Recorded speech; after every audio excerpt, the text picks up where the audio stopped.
My Delta has a afro. Yes, it does. All right, welcome everybody to the Untapped podcast. I'm your host, Jeremy Neal. And today, everyone, we have special guests Elizabeth Leiba and Elona Washington, members of Delta Sigma Theta Sorority Incorporated. Show some love, ladies. Show some love. All right. And as y'all know, Delta Sigma Theta Sorority Incorporated was founded January 13th, 1913 on the campus of Howard University. And I am a member of Omega Psi Phi Fraternity Incorporated. We were founded November 17th, 1911 on the campus of Howard University. So, Elizabeth and Alona, I'm going to let y'all get started with introductions. I'll let you start, Elizabeth. Tell us a little bit about yourself. Oh wow, that's such a good question. I love to tell us a little bit about yourself question because then I can go off. But my name is Elizabeth Leiba. I have about 20 years of experience working in higher education. I've worked in everything from admissions all the way up to right now. I'm a director of instructional design and innovation for an organization that owns career colleges. So that's my background in education. About 3 years ago, I started doing social justice advocacy primarily using LinkedIn and had an education podcast, later had a podcast with Ebony Media where I interviewed about 200 Black leaders across this platform.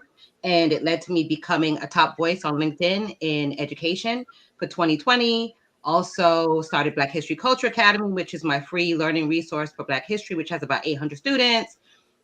Started Black Women Handle Business, which is a 500 member platform for Black women to network. And then the latest thing is that I wrote a book called I'm Not Yelling, which is a bestseller. It sold about 12,000 or so copies in less than a year.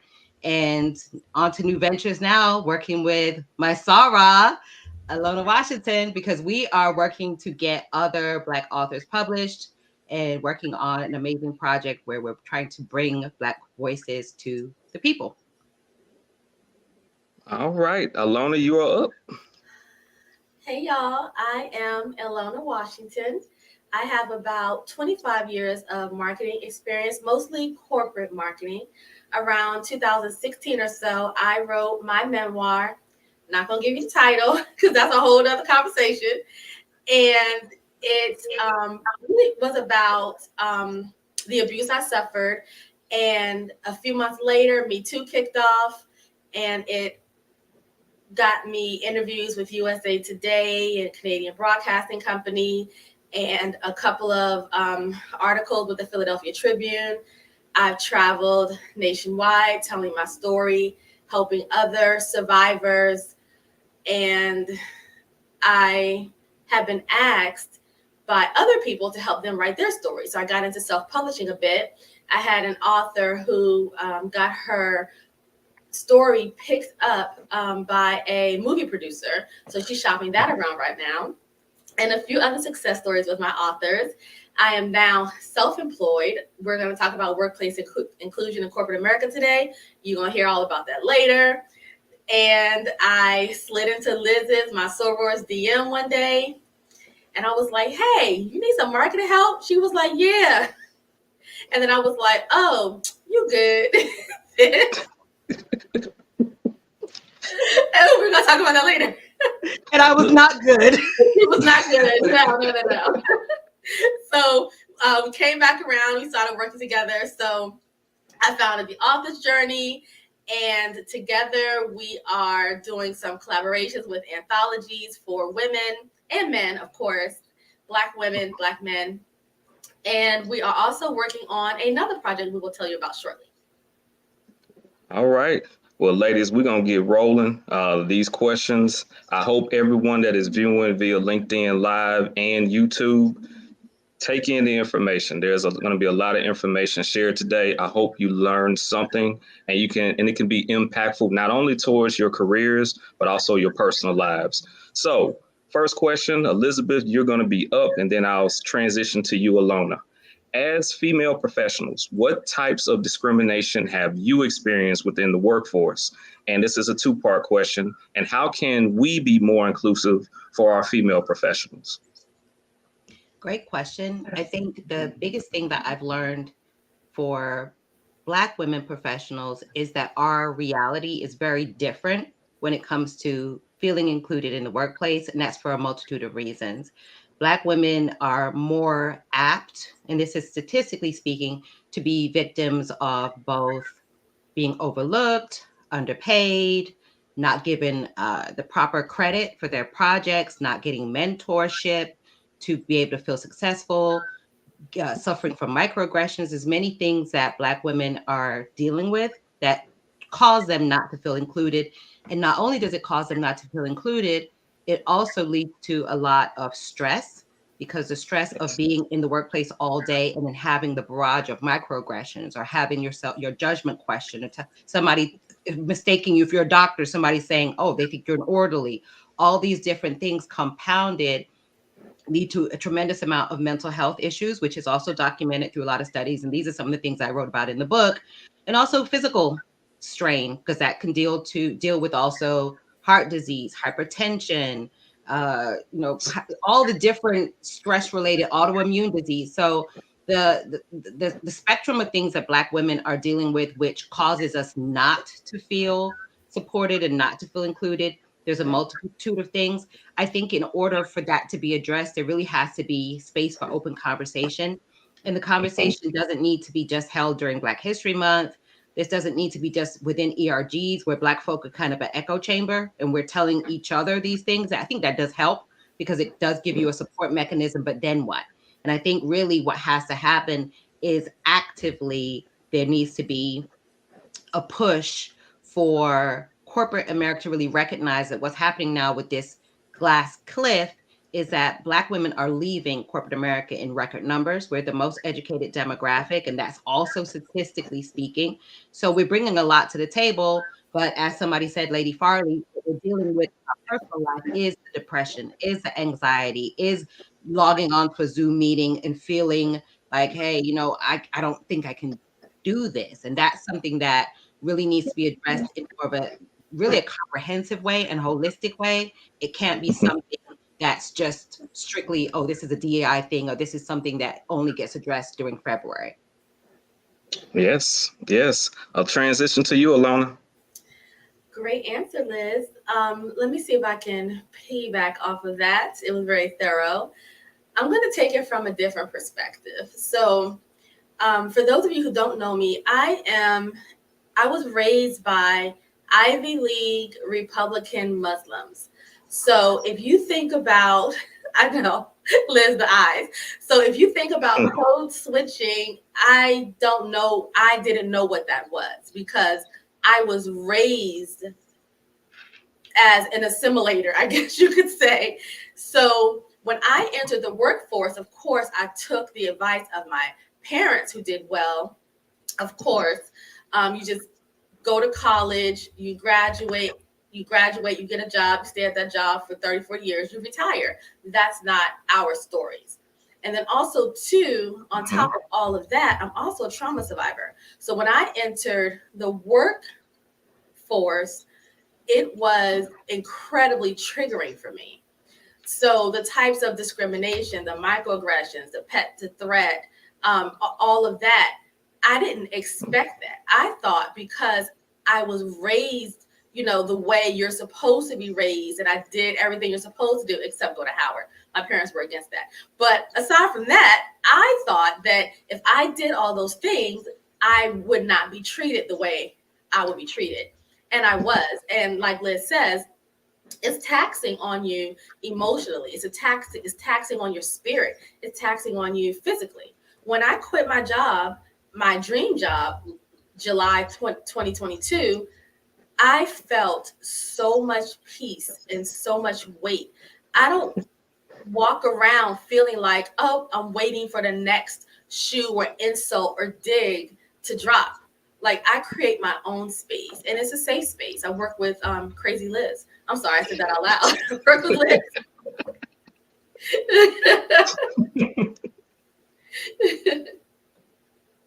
I love that.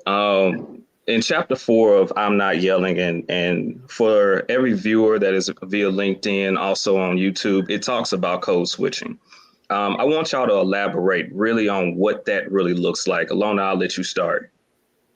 As I said before, I never code switched because I was just assimilated. But as I moved into my 20s and 30s, I felt like they treated me different because I was Black. And there was no amount of relations that I could do to show them that, oh, I'm just like you. I just stopped that. So I became myself unapologetically, and I stopped trying to fit in. I felt like I fit in because of how I was raised, but it doesn't matter where my parents went to college, where I went to college, how much I straighten my hair, I'm never going to fit in. So even when we think we're not code switching or there's no need for us to code switch, we kind of are because they never see us like them. I agree with that. I'm gonna take a small portion and then I'll flip it to you, Elizabeth. Code switching. Let me just say this to all viewers: if it works for you, it works for you. I'm not going to tell you to stop doing what you're doing, but it takes away from you being your authentic self in everything that you do on a day-to-day basis. If if I'm at home and you talked about this, Elizabeth, and we're talking about mental health. If I'm at work and I'm a certain way, but then I have to come home and I have to be a certain way, I'm having to put on different faces to describe who I am every day. I shouldn't have to do that. And if you're in the corporate space or if you're in the workspace, understand that you going into the workplace, you should be yourself every day. Otherwise, you're not working for the right company. Because if you are, and we're not asking you to be, and I'm going to say this word ratchet, is going to work. We don't want you to be that. We want you to continue to be professional, show who you are, but also at the same point in time, please be you. Because if you take away any piece of you, it's going to affect your home life. So it's if you're a mother, if you're a father, if you're an aunt, you're an uncle, grandmother, grandparent, it changes you because that person that you are at work, and if you bring that person home, your kids can be looking at you like, who are you? Why you have to be this person? Why are you changing up on me? It's almost like a Jekyll and Hyde personality, and I don't agree with it. But I'll let you elaborate, Elizabeth. Yeah, it was a big thing when I first started talking about code switching on LinkedIn because I said for me, especially from working from home, I decided that the effort that I needed to put into always having a smile on my face, being all chipper, all the things, it started to feel like an alternate reality because I was in my house doing it. So that's when it clicked. And then George Floyd was murdered, and it was in the middle of a pandemic, and the kids were running around everywhere. And I'm like, I don't have the bandwidth to be this alternate chipper person because if you're quiet, it's like, what's wrong? Why aren't you smiling? It reminds me of James Baldwin, the idea that as a Black person in America, they're not sure what you're thinking. If you're not smiling and happy, they want to know why. Is something wrong? Because there's a fear of what are we thinking? And that's a part that really plays on your mental health as well. You have to become something that is not culturally or indicative of who you really are. I think culturally for Black folk, and this is obviously not everybody, but culturally we tend to have this keep it real. We're very direct in our communication, and that's just a cultural norm. So when we have a culture where you kind of tiptoe around the truth, you say one thing to one person, another thing to another person. Nelson Mandela said this: you can't trust someone to be a leader if they talk one way to one group of people and one way to another group of people. And that's what we tend to have to do. We want to, as Elona said, assimilate. But what does assimilate mean? It means I have to take the bass out of my voice. If I get on the phone, I immediately will know if it's a Black woman I'm speaking to because of the tonality. So, and that's not across the board because some people might have a chipper voice like Elona because they grew up in the burbs. And that's fine. I always say, do what makes you feel comfortable. So if you're comfortable speaking, in a chipper kind of Valley Girl way, because that's how you grew up, fine, go with that because it's not affecting your mental health. It's not something that you feel burdened by. A lot of people, though, do feel burdened. Like for me, I grew up in the east side of Fort Lauderdale, so I have a very deep country Florida accent. So for me to be like, oh, hi guys, how was your weekend? That was a lot because I'm constantly having to do that. And then I go home. And as you said, I read in John Graham's book, Plantation Theory, his child asked the mom, why did you put that voice on when you were talking to the doctor on the phone? So children are watching that and they see this dynamic, which means, hey, the real self that I am is not good enough to talk to the doctor, not good enough to go in an interview. Dave Chappelle said this: all Black people have we speak two languages. We speak job interview and we speak our regular vernacular, because we're forced to say, this is the professional way of speaking. But what is that? It's a whitewashed way of speaking. It's something that is assimilating. It's something that's mimicking what we think is professionalism. And what you said about the ratchetry, I've heard people say that, well, you can't come in there, cussing like you on the basketball court. And my thought process is, my natural habitat as a Black woman is not the basketball court. I don't even go to the basketball court. And I really had somebody tell me that. It was an older white man that I actually had a good relationship with, and he did marketing for our company. And we were having a candid talk. And he said, I think it's dangerous for you to tell people not to code switch, because you're putting them at a disadvantage. And my thought process is, so them being themselves, our hair that grows out of our head, or our mannerisms, the way that we speak, our body language, those are things that we can't just take off. Those are not things that are negotiable, just like sexual identity is not negotiable, just like being neurodivergent isn't negotiable, just like mental health is not. But we're asked as Black folk, well, that's too much. You need to rein that Blackness in. But I can't reigning something. I shouldn't be asked to reign something that is naturally me, and it's not unprofessional. There's nothing wrong with it. So for me, I feel like code switching is another way for whitewashing, assimilating yourself. Those of us that grew up in the burbs, hey, go for it. But if you're finding which studies show that it does affect your mental health, for me, I feel like it's a no.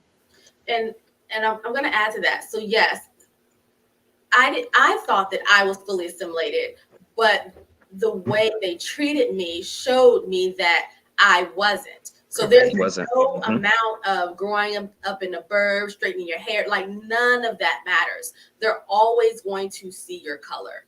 They just are, and there's nothing you can do about it. So even if you have the valid good voice and you talk the good game, and oh my God, don't be good at your job.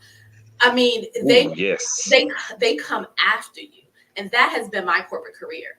Like I never understood why they were coming after me, and I'm like, I'm just here to do my job. I pretty much fit in, but you guys are making me not fit in because I'm Black, and it's whatever. It's a fight that how to say, what's the hill you want to die on? I ain't trying to die on that hill. Like, it's not how, it might have been how I was raised, but it's not who I am. I'm glad you talked about being excellent at your job before we transition to the next topic, because that pulls back into something I've been talking about on LinkedIn, which is the narcissism, which is white rage. We talk a lot about unconscious bias, but we don't talk a lot about the fact that Black excellence tends to be something that actually is held against us. So when we're going into, that's what the glass cliff is all about for Black women. We're set up to fail. They give us a project, and it's like, but this project needs 3 people. Can you get me an assistant? Oh, we can't afford to get you an assistant, but then you see them spending huge amount of budget on something else, which has happened to me. So there's a sense that you're being pressured to do a lot. If you do it, they're mad, because they're like, how did you manage to do that? Well, wait a second, I that was a lot. Or if you don't do it, then it's like, well, you didn't do what we asked you to do. So you're kind of in a lose-lose situation. And that's where that glass cliff comes in. That's where the pet to threat comes in, where they want you to shine, but just don't shine too much. And that idea of white rage is Dr. Carol Anderson's theory, that it really has never been our presence that upset those in the majority. It's been the excellence. It's been the inventions. It's been the creation. We have so many patents that were stolen from us. There would be no music. There probably would be polka and I don't know what else, maybe classical music. I don't know, because we literally are creatives. So when you go into an environment and everyone else is kind of stuck for ideas and you're piping up every time, it's almost like the nerd in class. People start to get resentful. Like, who do you think you are? You're being an uppity N-word and you keep coming in here with all these big ideas. And I think what tends to happen is the backlash then. So then we become in a mental spiral of, I thought I was doing good. You're crying in your pillow because I'm not getting a raise. Everyone in my job hates me. Everyone is always cutting me off and not letting me speak. So that also creates a cycle where if management is not proactive in heading that off, you're also going to ultimately either burn out, probably have to take a mental Burnout. health Yes. break. All these things that I'm hearing Yes. Black women are saying, they're like, I'm leaving and I'm taking a sabbatical because I can't mentally handle this anymore. The strong Black woman schema is a lie, because the idea that we have to push through all of that pain just for a paycheck, we need to pay our bills, but at what cost? And that's what a lot of us are evaluating now as we think about leaving corporate America. The second Bingo. the second part was, how can we be more inclusive for our female professionals? I mean, mentorship, getting a mentor and being a mentee. I strongly recommend that for people. Definitely. But I'm also going to say all skin folk and kinfolk. And there are, people of our hue who play the game as well, and they don't care that you're Black. They're not trying to help you do better. And if you're better than them in some way, then it's that pet to threat thing. So really, you can't even go by color. You have to go by, integrity, character, and find, the right person to mentor you. Let me say something. You said play the game, and those are three words that everyone has heard before. You got to play the game in order to get a seat at the table. Let me say this right now. I cannot stand those three words. I can't stand anyone that approaches me and says I need to play the game in order to fit in. Guess what? I'm fine with fitting out. Let me stay over here to the side and let me build my own table so that I can get a million people to sit at it. I will not play the game for anyone. I feel that when you say that, that goes back to taking away your authentic self every day and everything that you do. You don't believe in playing the game. It might enhance your paycheck for the time being, but did it make you better as a professional? I think also playing the game affects the ones that are actually in the rooms that should actually be getting some opportunities. We're talking about resumes. We're talking about just getting an opportunity just to be at a speaking engagement. If they're playing the game, yeah, they're more than likely going to be the ones that are going to be sitting at those tables and being able to be ones that can speak in front of others. But if you're not playing the game, oh, well, we're sorry. Or you're more than likely are one that is on the outside looking in for a job. You're applying, applying, applying, applying. And guess what? You've done everything that you can do. But at the end of the day, you still get rejection letter after rejection letter after rejection letter. No, don't play the game. Build a platform for yourself. I don't believe every person out here in America is built to work in corporate America. Sometimes you have to go out and find your way through entrepreneurship. And if you need to figure out how that looks, ladies and gentlemen, LinkedIn has over 1 billion people. If you can tap into a 0.5% of that, you'll be on your way to success. I think what we sit here on and we try to, and Elona, that's like a pain point for me. That those three words you just don't know. That brings out this, what you see in me. Because I will be first to tell you, or I might just walk away from you if you tell me to play the game. Because I'm gonna be like, oh, okay, have fun while you're playing the game, while you're working a 30-year, 40, 50-year career, and you're continuing to be unhappy, which affects your mental health, which affects your family in a negative way, which affects your so-called work-life balance that you don't have. So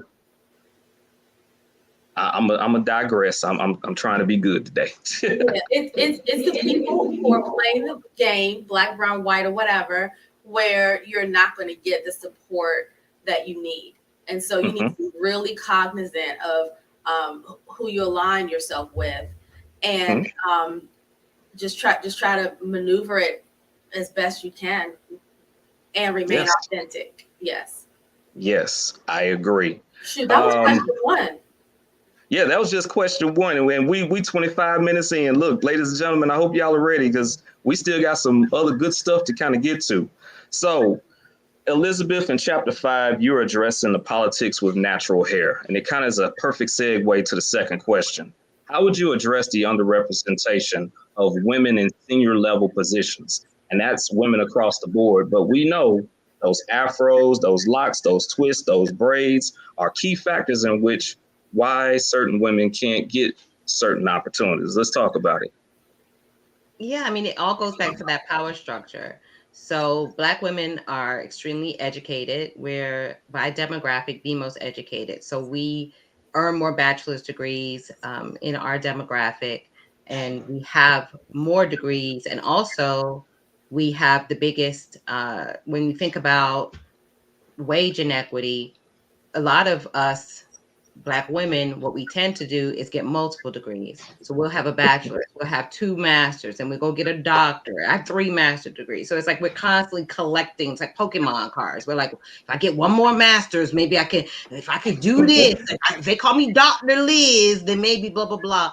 And from working in higher education, that was one of the things why I didn't want to get my doctorate, because I just saw it didn't make any difference. That the statistically speaking, and I talk about in the book, the gap between Black women that have a doctorate and white men in terms of pay that only have a bachelor's is widest. So what that means is it doesn't really matter how much education you have, that discrepancy is going to be there. And you see the discrepancy in hiring, you see it in promoting, and you see it in pay, as I said. So really there would have to be something that somebody said in the comments, the DEI aspect of it would have to be something holistic. It wouldn't be something that, okay, DEI is something we roll out for Black History Month, or we have KPIs that we're supposed to meet that we don't meet. And if we don't meet them, nothing happens. There would have to be really accountability. And I have sometimes a very hard time with the idea of even DEI as a structure, because my thought process is,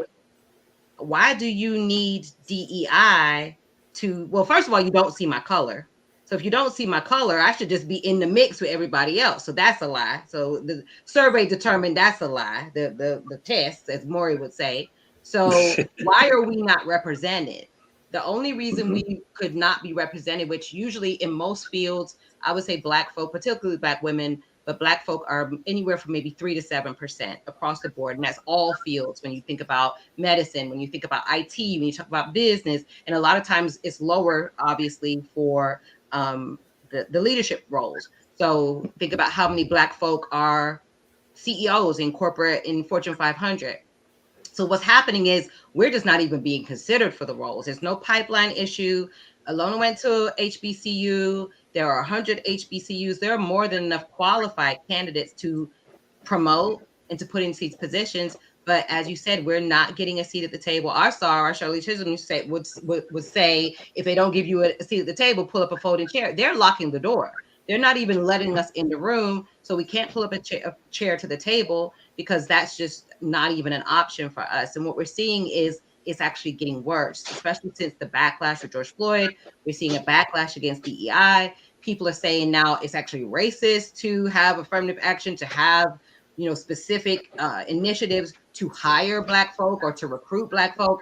So for me, I feel as though it really goes back to just the hypocrisy that we see not only in America but around the world, where people are telling us it's nothing to do with your skin, but yet we're the only people that are being targeted. We're the only ones that are having all these different, when you think about all the barometers of success or even of emotional well-being, there's your ability to access healthcare, healthy food, housing, your maternal outcomes, infant mortality, the criminal justice system.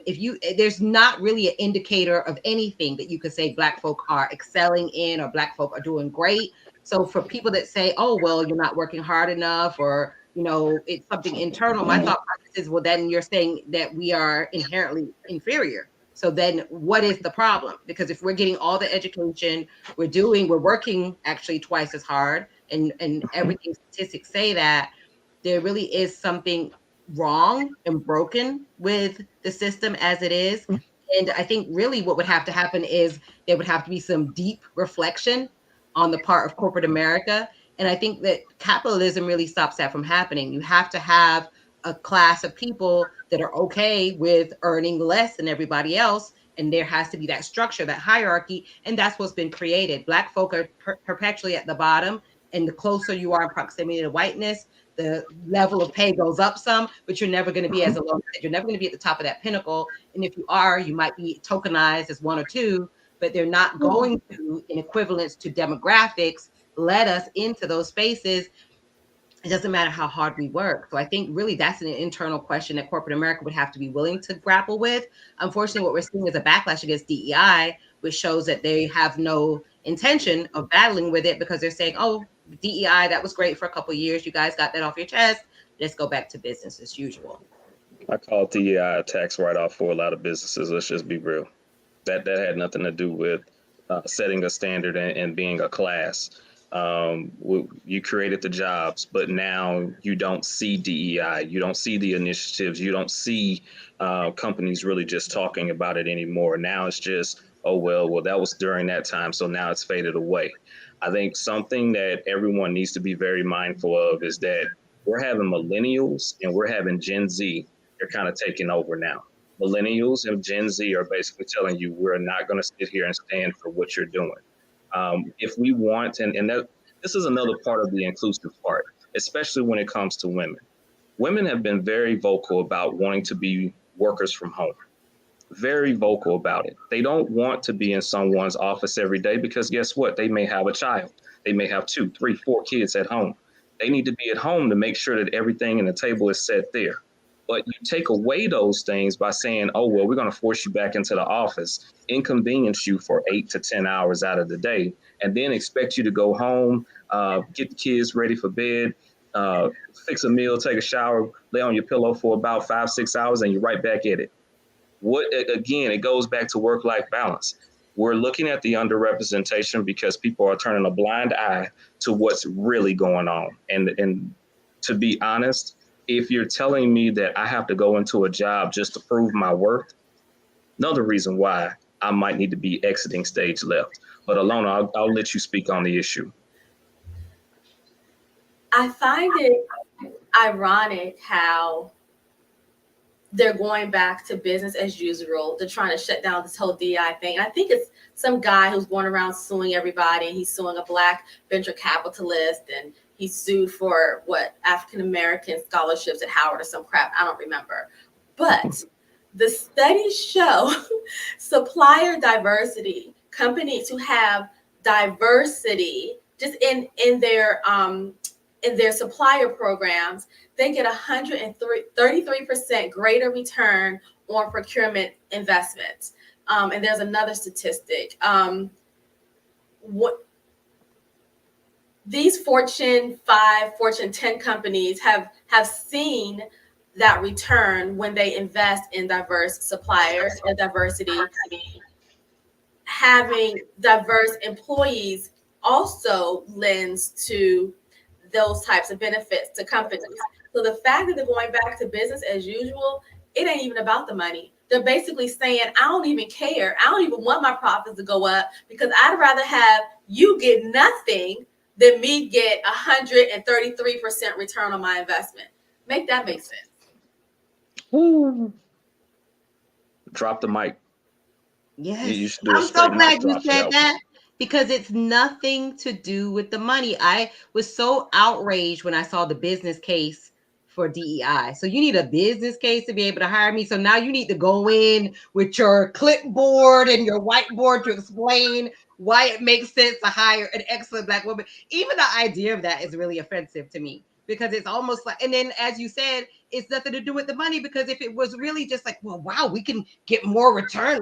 What is more return is us working twice as hard, being in this mental spiral because we think we're not good enough and getting 80%, 60%. White women are 80%, Black women are 58 cents per dollar for a white male. So it's easier. It makes more money for them to say, stay where you are.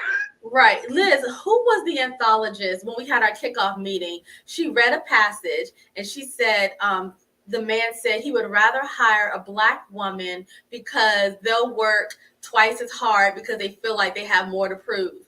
Yes. I'm like, you're right, though. Yes, that's the truth. And we see that It's all true. the time. Black women running themselves into the ground, getting stressed, doing all the things, all the trainings, overworking, underpaid, overlooked. That's typically what we do. And then we start the cycle everywhere we go elsewhere. Kiko said in the comments too, even there's no placebo, there's nothing really that's going to fix this because even if you just said it, Elona, even as an entrepreneur, we make 27,000 on average per year as Black women entrepreneurs. White women, our counterparts, make 114,000, something like that. We get like a 0.5% or 1/3% in venture capital funding. We're getting sued now because if we start venture capital funds and it's just for, Black women because we're underrepresented, under historically excluded, and not making the money, they say, oh, wait a second, that you're being racist. So it really is a structural thing. It really has to be something that's societal. It's even something that corporate America, I feel like, doesn't have the will to do it. Like you said, if they really wanted to do it, they just would. Right now, we're seeing companies invest millions of dollars in AI. And when did we hear about AI? Like 18 months ago or so. Mm-hmm. So the fact Mm-hmm. of the matter is, if you want to, you got this guy, Sam Alters, or whatever his name is, he got kicked out of OpenAI, then they rehired him, they shuffled him. What Black woman have you seen they ever did that, where they kicked her out of a company and then she was able to? Kimberly Bryant is a great example with Black Girls Code, where she was basically ousted from her company, and then it was like, oh well, figure it out.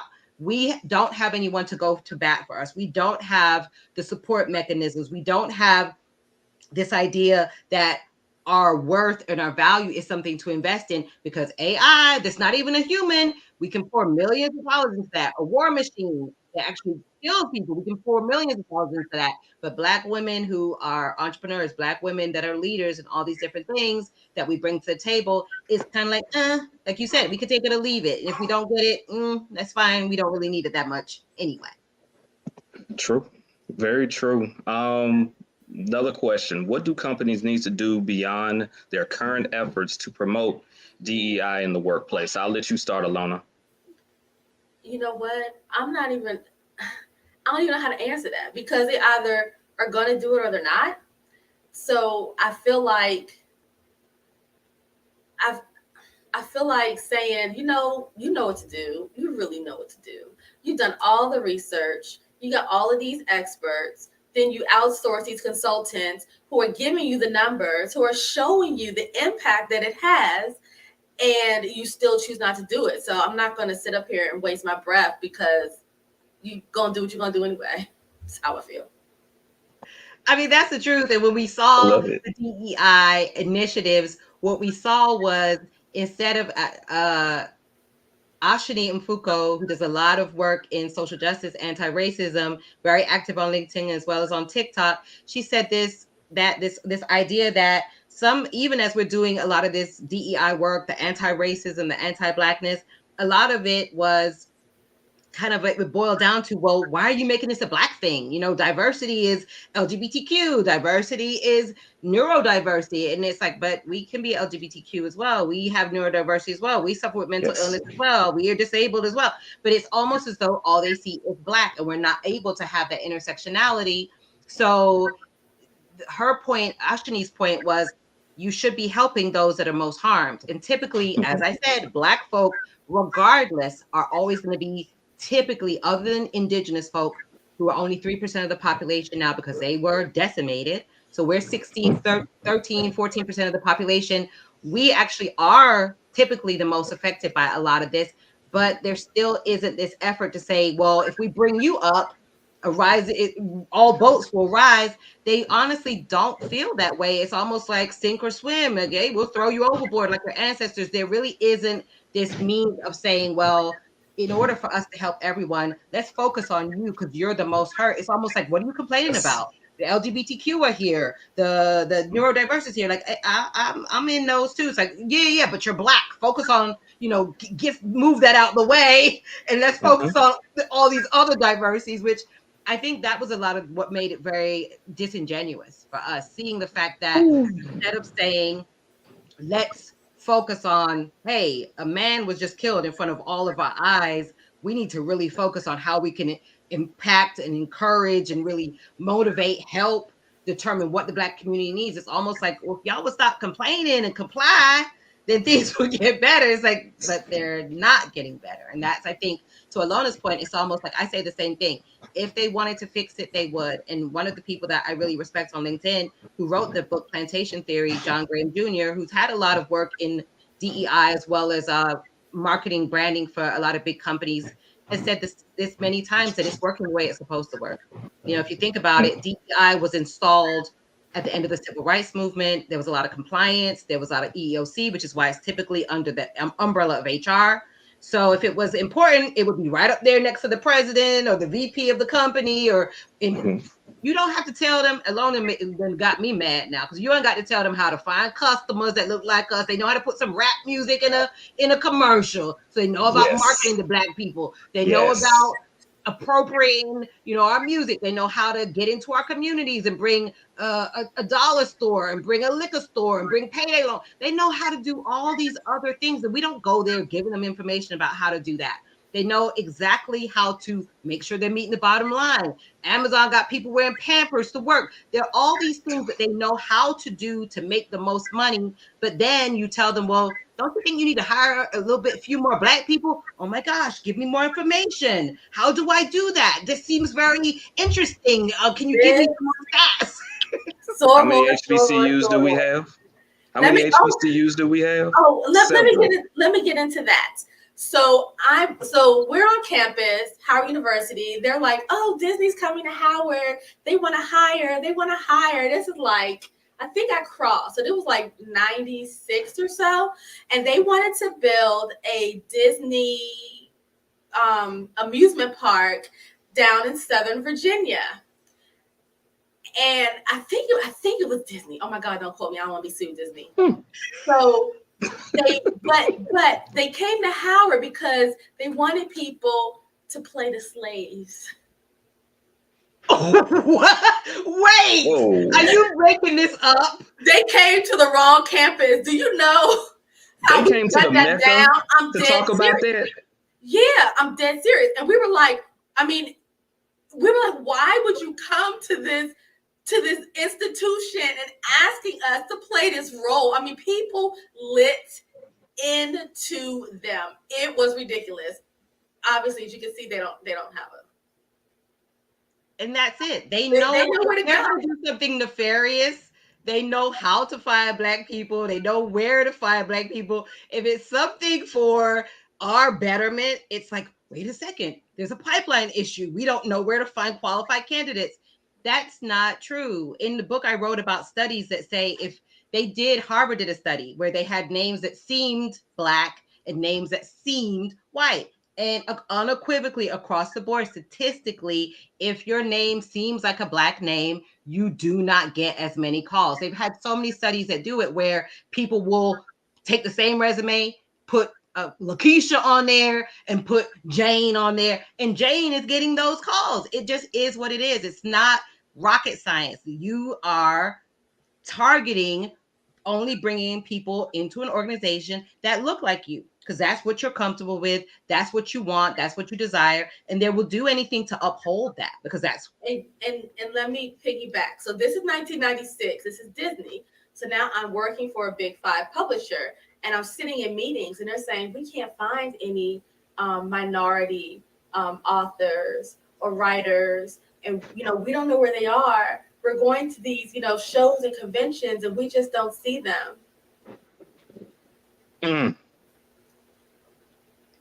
But my DMs flooded. Liz's DMs flooded. I was on a webinar with Soror Levy. I mean, it was popping, like over 600 people wanting to be writers and authors and stuff. And you can't find nobody? They can. They just don't want to. And that really boils down to it. I want to talk about something, and this is completely off the record. Let's talk about resumes for a second. And we have all these different resume writers, and the resume has to look a certain kind of way, or it needs to be styled up like this. But let's talk about vetting of a resume, because that's something that we don't see nowadays. I am one that has 4 degrees.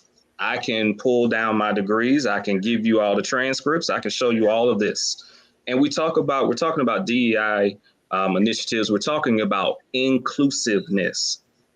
So there's a certain thing, a certain term that I use. I call it non-human resources, because there is no more human resources, because everything is worked through a machine, or we're talking about AI. But you're not vetting what the person's information is. You're not vetting the person's education. What if this person is going out here and they're at the top levels and they're a senior VP, and you're saying, oh, well, I got this person and they went to this school. How do you know they went to that school? Did you get any information? Because we know people are fibbing every day when it comes to their resumes, when it comes to their education, when it comes to their work experience. And a lot of people that are on LinkedIn that have well, let me just say they're not the great, but this green banner that says open to work, they can vet everything, but yet someone is working for a company that is completely unqualified for their roles. Let's speak about that. Elona, I'll let you start. I don't know what you want me to say, y'all. I don't know what you want me to say. And I think a lot of times too, when we think about qualifications, that's another thing it's a pain point for me, only because it goes back to the fact that for Black folk, we tend to really place a lot of emphasis on our degrees. We tend to place a lot of Yes. emphasis on making sure we have everything that we need to have. So the idea that, as you said, there's not a lot of vetting going on. People are coming into organizations where it's kind of like, oh, this person has potential. I think that's another thing that really grinds my gears, is this idea that as a Black person, you're not given the opportunity to have potential. You either have the degree or you don't. And they are going to vet. They are going to make sure that you bring everything to the table. And then they're still not going to pay you fairly. So I feel as though a lot of, like somebody has said multiple times, Kiko, in the comments, there's a lot of gaslighting. There's a lot of, Yes. care about the credentials, or having a degree is very important. But like you said, they're not vetting.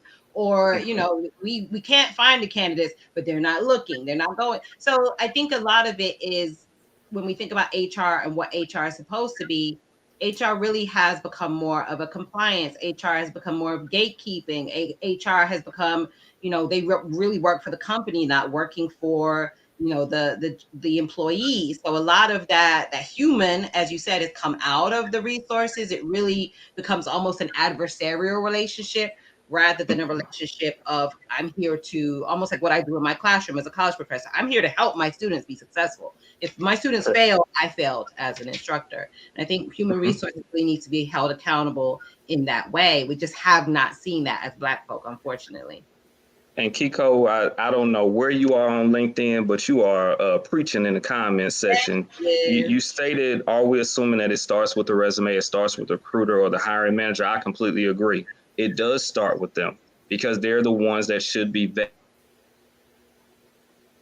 a system of the buddy system, where we're hiring our friends, where we're hiring our family, but we're not hiring the best qualified candidate for the position. And I'm waiting for the day in which that stops. Because again, I'm not taking away from the person that is in the role. What I'm looking for is the person that's in that role, they should be creating opportunities for the next person. And she said, it's Keiko. Got it. I'm not going to mess up your name, Keiko. I just want to make sure I got it right.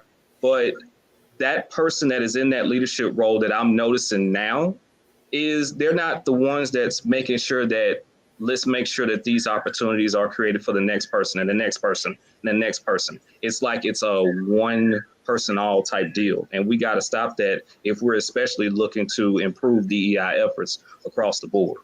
But, oh man, I could keep talking about that forever. Go ahead, Elona. Goes back to, they're going to do what they're going to do. I mean, we can try to put practices and policies and systems in place, but still at the end of the day, people going to do what they're going to do. They do what they're gonna do. And I just feel like, I've always felt like we just need to have our own, but not everyone is meant to be self-employed.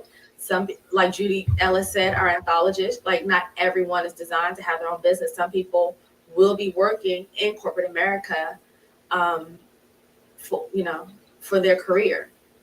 Mm-hmm. They just have to find a way to work around it. Got it. So I'm going to go into this question before we start talking about the anthology. What is tokenism to you, and why does it matter to you? And how does it affect the workplace? I'll let you start, Liz. Yeah, I mean, with tokenism, what tends to happen, and we see this a lot in corporate America, within most organizations, is, and Elona alluded to it earlier, this idea that you can only have but so many. It's almost like a poverty mindset. It reminds me of what's always been done to Black folk. since the very beginning when we encountered those in the majority in Europe is that they will. I was looking at Django on Stars last Oh night. wow. All right, And Jamie Foxx. yes, I started to get so mad because there tends to be, okay, this is the person that they're the chosen one that is going to be next to the seat of power. They're never going to really be in the seat of power, but they get that proximity, which we saw with Samuel, as all Black people call him, Samuel Jackson, not Samuel L. Samuel. So Samuel Jackson, he played the next to Leonardo DiCaprio, and we see this dynamic of someone that's like, I'm going to be your right hand person. If anyone is trying to approach, I will keep them away. I will make sure I'm the one that has all the perks, whatever those might be.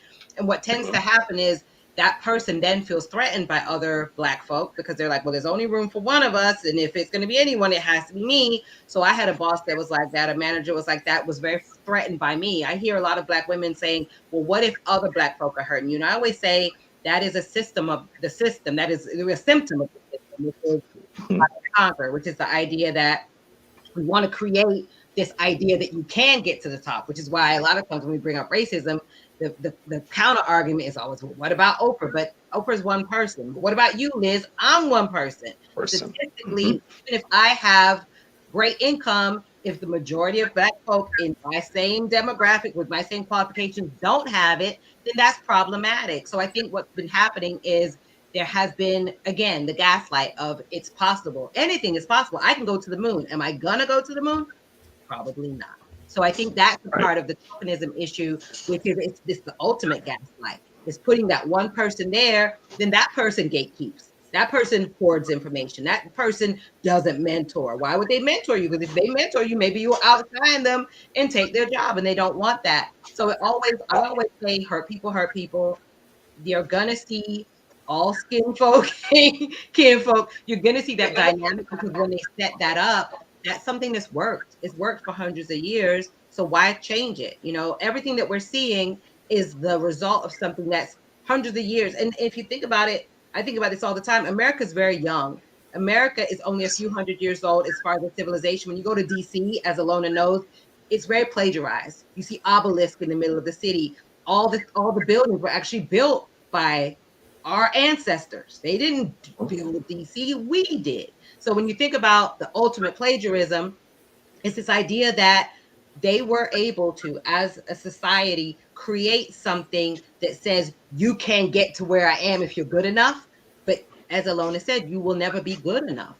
James Baldwin said this. He's like, I drank dry martinis. I went to all the gatherings. I did everything. But unfortunately, and he said it very sarcastically, of course, unfortunately, the one thing that's missing is I can't take my skin off. None of us would want to, but what we're being asked to do is to assimilate and create actually a system and help enable a system that hurts other Black people. And most of us are not built to do that. You do find some people that they worship a dollar and they will, but for those of us that are true empaths that want our community to do well, we're not going to thrive in that environment because once we just realize what's going on, a lot of times we don't want to be in that position. There's so many times I'm in my C-suite and I'm like, why am I here? I don't want to be here. I'm lucky to be here, but this is not an environment where I'm going to thrive. And I think that's the problem with tokenism. It's not designed for us to thrive. Agreed. Anything on that, Elona? She said the crux of it. I will just add that I think the question says the second part, how does it affect the workplace? They pick up on it. They see when when two Black women or two Black people are vying for that, or there's someone up here and they can sense that she is, hating on or trying to mess with. They see that. And it's human nature. People are going to do what they want to do. People got narcissistic tendencies and all of that. But I was raised,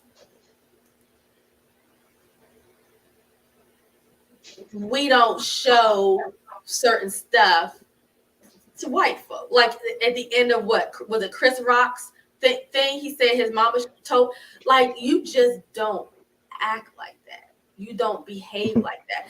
No matter where you are, regardless, just as a human being, you just don't behave like that. But when you're bringing that pettiness and contriteness to the workplace, and then they're seeing us, going pitting, they're going to further pit us against each other. And how is that going to help the young Black intern trying to vie for a position, or someone from another department that wants a raise? That doesn't help us and what the people who want to be in corporate America are striving to do. But like I said before, like, I'm tired. I don't know if y'all have figured this out, but I'm tired. I'm tired of talking to folks, convincing folks, trying to get folks better. I'm just under this is my year of, if you trifling, you're just gonna be trifling. And I'm not gonna sit up here and try to help you be better. You are who you are. Like, when someone shows you who they are, believe them. I should get that tattoo, because that's right.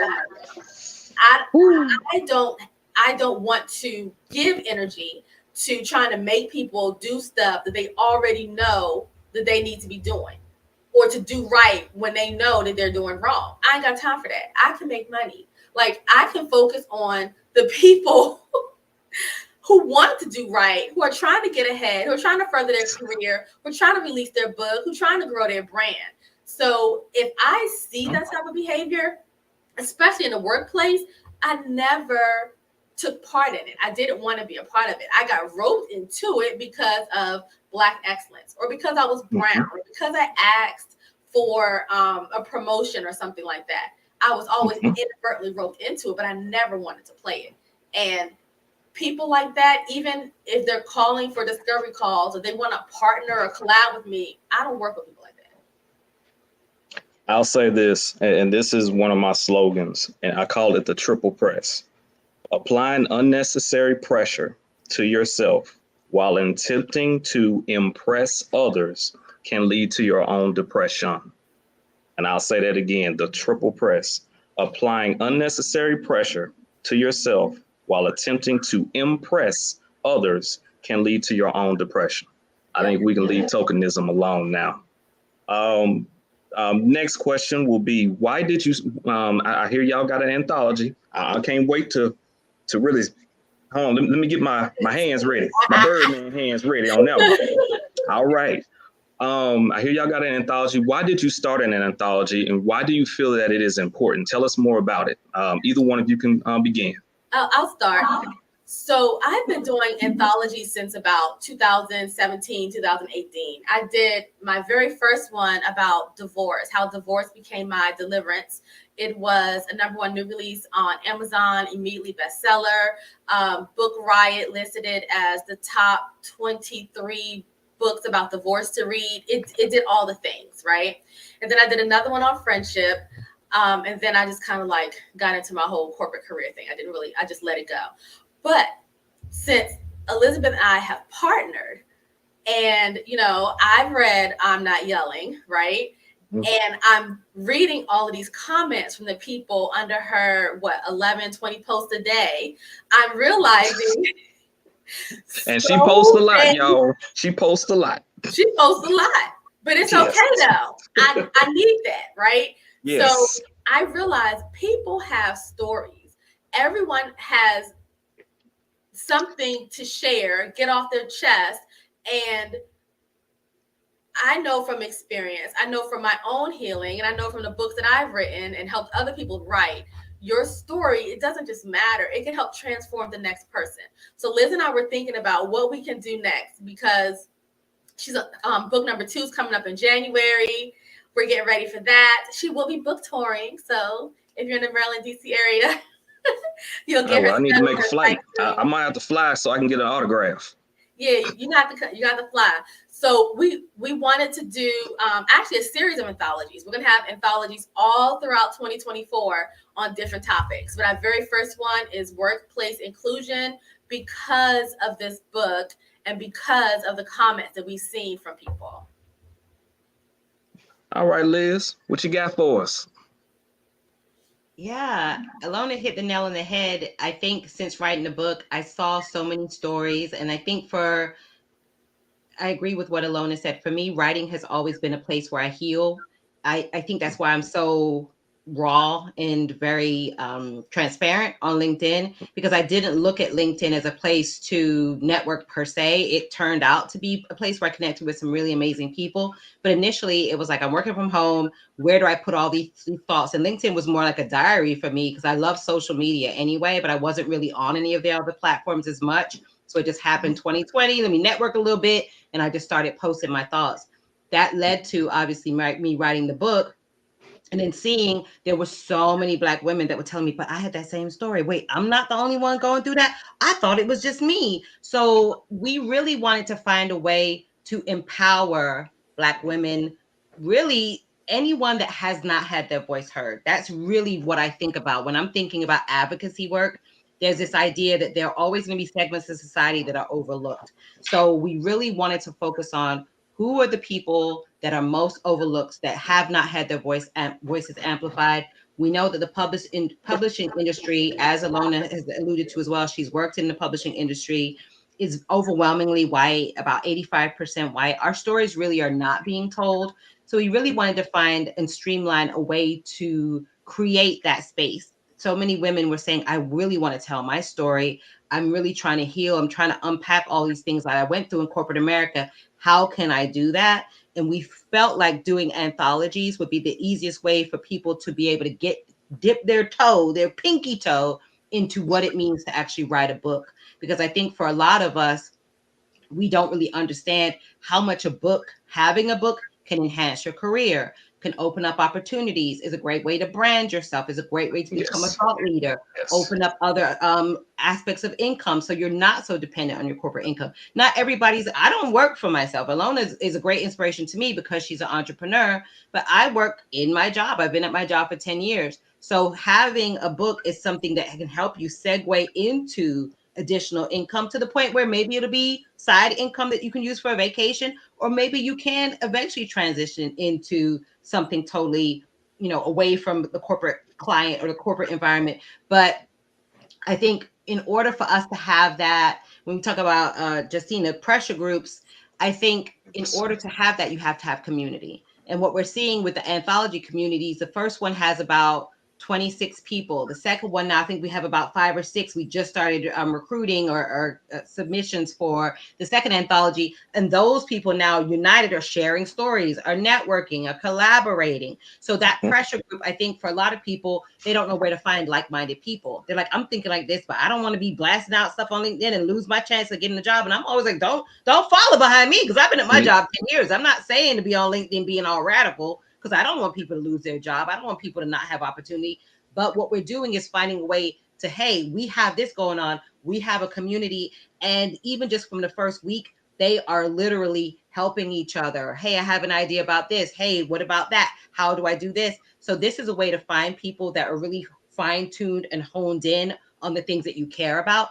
And the great thing is the end product is something that you can use to market and brand yourself and get opportunities if you want to be a speaker, if you want to be a consultant, if you want to enhance your coaching offerings, you want to become a coach. These are all the things that validity of, oh, I have a book, I've published this book, and this gives you more of a way to say, hey, I'm not just some rando out here talking about stuff. I actually have documented, and these are the things that I prescribe to in my coaching or in my initiatives that I'm doing out here in the community. Right. I think. Go When I ahead. first started as an entrepreneur, I did the whole B2B marketing thing, right? But I was like, that's not me. So I got into book marketing. And I know from experience, and I know from working at the Big Five, that you're not going to make any money from your book, and your book really can build your brand. I have been on Twitter and some other places. I've been speaking about sex abuse since 2011. I'm a speaker for RAIN. And me writing that book, I've had journalists find me. They're like, oh, I love what you posted on Twitter. And, oh, you have a book too. I want to interview you. So, yes, it's great to be on social media. And that's actually how Liz got her book deal, because she was on social media and she was posting content. But once you have that book, it changes the game. And so what I wanted to do with the author's journey is show people, if you do have a book or if you want to write a book, that's a good start. But there are ways you can make money from that one book, but you have to publish your book or you have to Publish your book. release it to a higher quality. And I think with an anthology, we could help more people. And we're also following it up with a brand elevation blueprint workshop in January. We're going to work with writers, authors, aspiring authors, and show them how they can help, how their book can elevate their brand. And day two of that event, we're actually having a literary agent. She's a Black female. I think like 1% of them are Black, right? Lit agents come in and showing, teaching people how to create a winning book proposal. So we're thinking about everything from soup to nuts, how one person can go from being an author to having a powerful brand. I love it. I love what y'all are doing. It's giving people a voice that they did not have before. And when you feel that you don't have a voice, just know that you do. But you just got to get in contact with the right people, and that's through the art of networking every day. Link again. I will say this again: 1 billion people. If you tap into 0.5% of that, if you tap into the Elizabeths, if you tap into the Elonas, I promise you, your life will change for the better. I'm going to go into the last question and then a couple other details. What other projects do you have in place for the both of you, and discuss what else you are doing to promote Women's History Month? So we have a new anthology that we're recruiting for. We don't have a title yet, but it's basically we're looking for women to share their stories. If they've overcome something, if they've invented something, if they founded something, if they were teen moms and now they have a $10 million business or whatever. We want to hear your story. We want you to tell your story because we know the power of sharing your story. Liz, can you finish?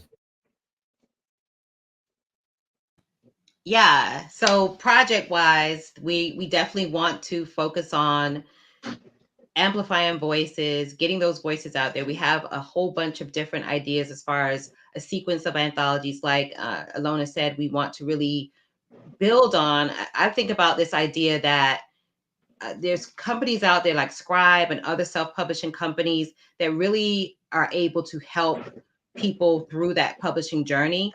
But a lot of people don't either have the access or don't have the funds to be able to take a journey like that because it can be quite expensive. So a lot of the mistakes are things that, I didn't really realize about becoming an author, things that you need to do, how to leverage that. We want to create that space so that people that really want to do it can learn.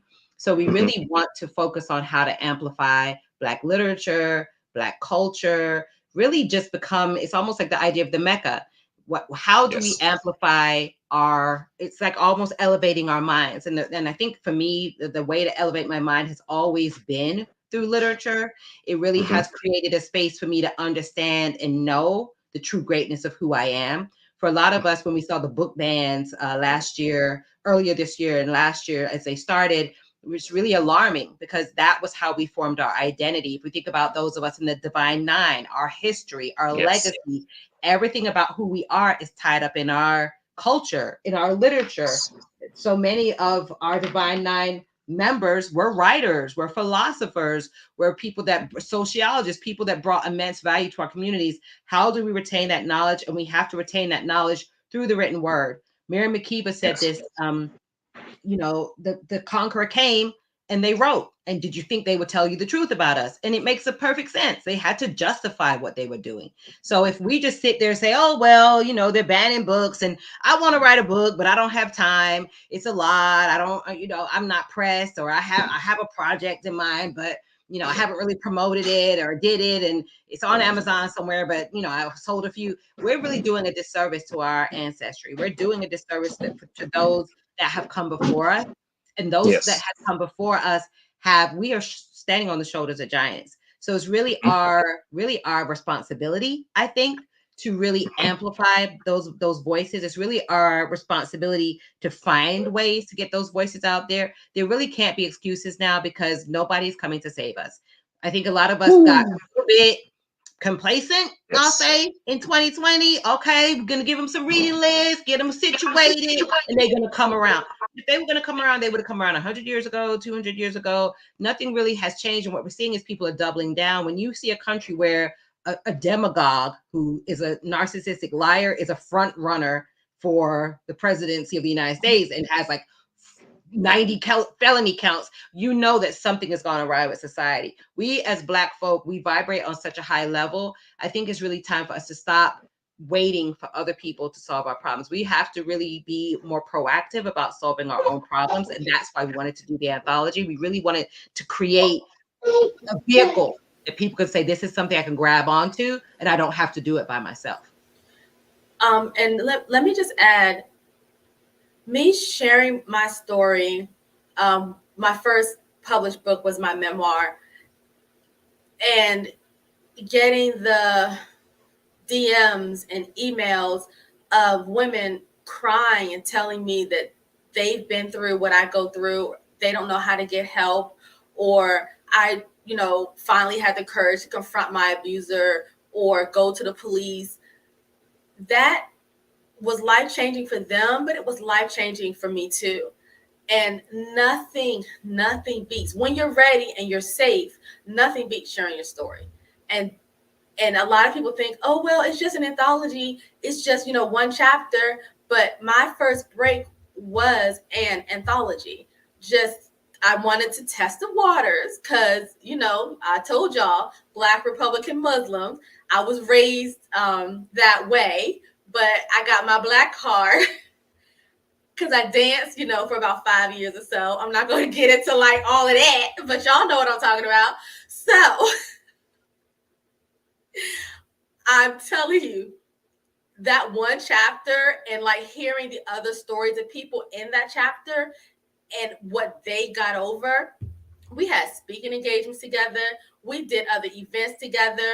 I mean, it was before lives were created. It was before Instagram, but we did all of this stuff together because there was a through line in that book. It was about perseverance and transformation and getting over something. And that's what every single one of our anthologies are going to be about. So let me give you a rundown. And let me tell you real quick. Elizabeth's love is Black women, Black people in general. Mine too. But my love also is overcoming trauma or anything like that. So it's not really about color for me. So if you have a story for Women's History Month of how you overcame, I don't care, you Black, green, red, white, yellow, whatever, please submit your story. Polka dot. Yes, polka dot. We can't leave out the polka dot because they're gonna be like, why didn't you say nothing about me? So yes, the polka dotted people too. So let's see, we're gonna talk about Black joy, Black mental health, Black Business Month. And then we want to do something for Nano, which is in November, where we want everyone to just write a short story, a fiction story. And we're going to put them all together. And then we're going to talk about activism, which is going to be open. So we have some other topics here too, but this is what we're going to be doing for all of 2024. And if you have a story to tell and you're ready, then we invite you to work with us. I love it. I love it. It's in the wrap up phase. Elizabeth and Elona, tell everybody how they can find you via LinkedIn, social media, websites. Let everybody know how they can find you because I know we're over time. We've had an hour and 15 minutes of an impactful conversation for a lot of professionals out there via multiple platforms. So they need to know how they can find you, how they can talk to you, how they can network with you. Let them know. All of my handles are my first and last name.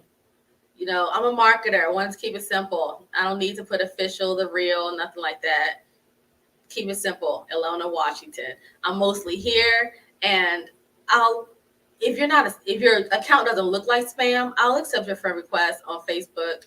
I have more followers on Facebook. I'm pretty, silly on Facebook if you want to hear my humor. And Yeah, Elizabeth? I'm mostly on here as well. So the easiest way to probably get in contact with me is by connecting with me on LinkedIn. So that would be the best way. We're gonna also hopefully be able to drop the links to the application for the anthology. So if people want to apply to get more information, we also are in the beginning stages of raising money because we've had a lot of women that want to participate, and we want to be able to fund scholarships so that people can participate if they want to but don't necessarily have the funds, because book publishing actually can be, which is a lot of reason why a lot of people don't write books. And I didn't self-publish. Like Elona said, I had a book deal, but a part of the friction with me was that I didn't really know where to start, and also I knew it was expensive to be able to publish on your own. So we really want to be able to create a full service where we can help people get published. We can help them get the funding to be published. And we really want to deal with people that are not necessarily being heard. And as Elona said, when we think about Women's History Month, there are a lot of women that have overcome tremendous battles, whether it comes to domestic violence, when it comes to trauma, things like that, which I'm also very huge advocate of mental health because of all the things that I've gone through as a trauma survivor myself. So we were definitely very aligned with the idea that we want to create a space that people can feel that their story is a healing process, that they're able to join with other people that are in the process as well. Writing, I think, is very cathartic. So we want to help with people's mental health. So that's a part of the initiative. And also people that can help assist those that maybe they're not a writer, but they're like, I can see the value in this. So we want to see how we can also help leverage the support on LinkedIn for those people that do want to be writers and do want to tell their story, but don't necessarily have the funds or the means to be able to do so as well. I love it. I love it. And for all viewers via YouTube or LinkedIn, you can find me here, Jeremy L. Neal on LinkedIn. You can find me also untappedrecruiting.com. I'm one of the co-founders. I usually host, along with Emmett Ferris, the Untapped podcast. If there's any coaching, if there's any recruiting, if there's just any need, please reach out to me. Also on Saturdays, we have Social Saturday, where I tag a bunch of names. And again, if you are a recruiter out there, if you are someone that's looking for a job, please join me on Saturdays. Elizabeth, Elona, I thank you so much, my two sisters of Delta Sigma Theta Sorority Incorporated, for being a part of this show. My viewers, my listeners on multiple platforms, I thank you for joining today, and we will see you next time.